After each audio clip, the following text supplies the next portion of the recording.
Friend ज्योति learning blog में आपका स्वागत है। तो आज हम फ्रेंड पैंट की स्टिचिंग बता रहे हैं। इससे पहली वाली वीडियो में हमने बताई थी पैंट की कटिंग।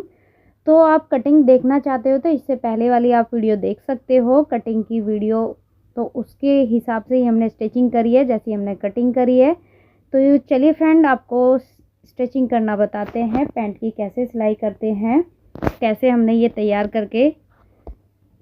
करी है। और ये देखिए फ्रेंड, सबसे पहले हम इसके फ्रंट पल्ले के आसन सिलेंगे और बैक पल्ले के। तो यहाँ सबसे पहले हमने बैक पल्ले के आसन सिल लिए हैं, दोनों के सेम इसी तरीके से आधा इंच कपड़ा छोड़ते हुए डबल सिलाई लगाएंगे, क्योंकि पक्का काम करेंगे। तो हमने ये दोनों ही इस तरीके से सेम सिल लिए हैं। सिलने के बाद यहाँ पे हमने 5 इंच की प्लेट का निशान लगाया था, जो हमारी फ्रंट पैनल में लगते हैं। तो वो हम आधा इंच की प्लेट डालते हैं। इसको डालने के बाद दोनों सेम इसी तरीके से हमें डालनी है। अब यहाँ कट लगा रखा है, उसी हिसाब से आप दूसरी प्लेट डाल सकते हो। तो दोनों प्लेट हमारी इसी तरीके से डल के तैयार हो गई है।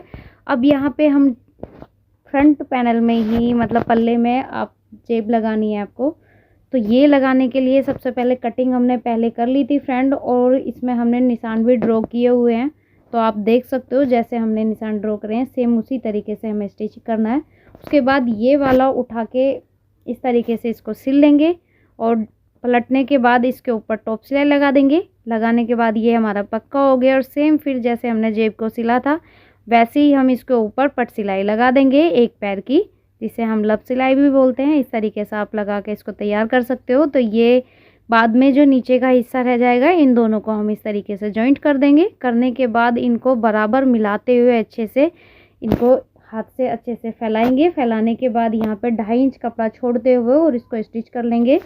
सेम इसी तरीके से हमें दूसरी साइड की भी जेब बना के तैयार कर लेनी है। तो जैसे हमने ये करी है, ये हमने सीधे हाथ की बना के तैयार करी है, और आप इसी तरीके से बैक हाथ की बना के तैयार कर सकते हो, मतलब उल्टे हाथ की। और ये दोनों ही जेब हमारी बनके तैयार हो चुकी हैं। तो आप देख सकते हो ये इस तरीके से प्लेट भी डल गई है और दोनों तरफ जेब लग चुकी है। अब यहाँ पे हम बेल्ट लगाएंगे ऊपर। तो बेल्ट के लिए ये हमने पेस्ट करके पहले से रखी हुई थी पट्टी, इसको हमने आधा इंच छोड़ते हुए कपड़े को छोड़ दिया था। अब जितना हमने ये पट्टी के बिल्कुल पास से सिलाई लगाना स्टार्ट करेंगे। इसको हमें दबाना भी नहीं है और इसको हमें छोड़ना भी नहीं है, बिल्कुल इसके पास से सिलाई लगाते हुए इस तरीके से हमने इसको स्टिच कर लिया है। उसके बाद जितना भी मार्जिन है वो अंदर चला जाएगा, और इसके बिल्कुल किनारे पे हमें इसको सिलाई लगा लेनी है। जो हमारी सिलाई नीचे की आ रही है उसको दबाते हुए सिलाई पे सिलाई लगाएंगे, बिल्कुल भी दिखनी नहीं चाहिए। और फिनिशिंग से अच्छे से ही हमारा फ्रंट पल्ला तैयार हो चुका है। बैक पल्ले में लास्टिक के लिए कपड़ा जॉइंट करेंगे। तो ये हमने पहले से ही काट के रखा है, जो हम लास्टिक जोड़ेंगे। तो ये हमने डबल काट के रखा है, मतलब क्योंकि इसको फोल्ड कर लेना है हमें जब लास्टिक डालेंगे। तो ये हमने 4 इंच की पट्टी काटी थी, तो ये आधा इंच इस तरीके से इसके अंदर चला जाएगा। आधा इंच को दबाते हुए हमें इसको स्टिच कर लेना है। उसके बाद बिल्कुल किनारे पे हम सिलाई लगाएंगे। लगाने के बाद इन दोनों को आपस में जॉइंट कर लेंगे और सिलाई से सिलाई मिलाएंगे, और जितना एक्स्ट्रा है पीछे बैक पल्ले में वो ऊपर को फोल्ड कर देंगे।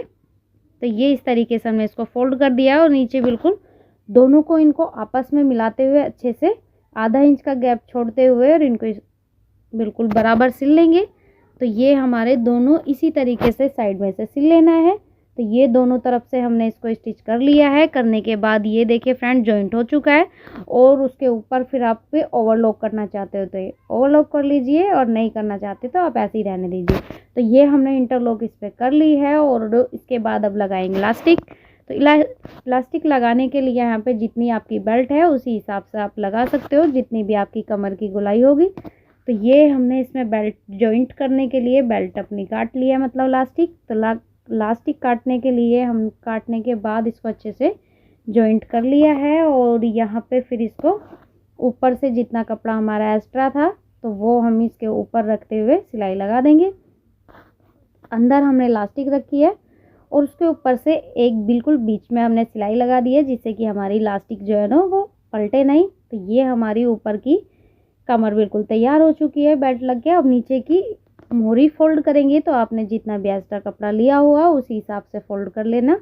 तो यहाँ पे हमने 3 इंच फोल्ड किया था, 2 इंच की हमने चौड़ी पट्टी रखी है और आधा 1 इंच हमारा अंदर फोल्ड चला गया। अब यहाँ पे जितनी भी आपको मोहरी ली है, जितनी भी चाहिए, तो यहाँ हमने 11 इंच की मोहरी तैयार रखी है, तो उतने ही हम निशान लगा के इसको फोल्ड कर लेंगे। तो बराबर इक्वल पकड़ते हुए इनको आधा इंच का गैप छोड़ते हुए इसको हम सिल लेंगे। तो यहाँ इसी तरीके से सिल के और जितना भी एक्स्ट्रा है उसको कटिंग करके इंटरलॉक अंदर से कर लेंगे। और ये देखिए फ्रेंड, हमारी बिल्कुल पैंट तैयार हो चुकी है।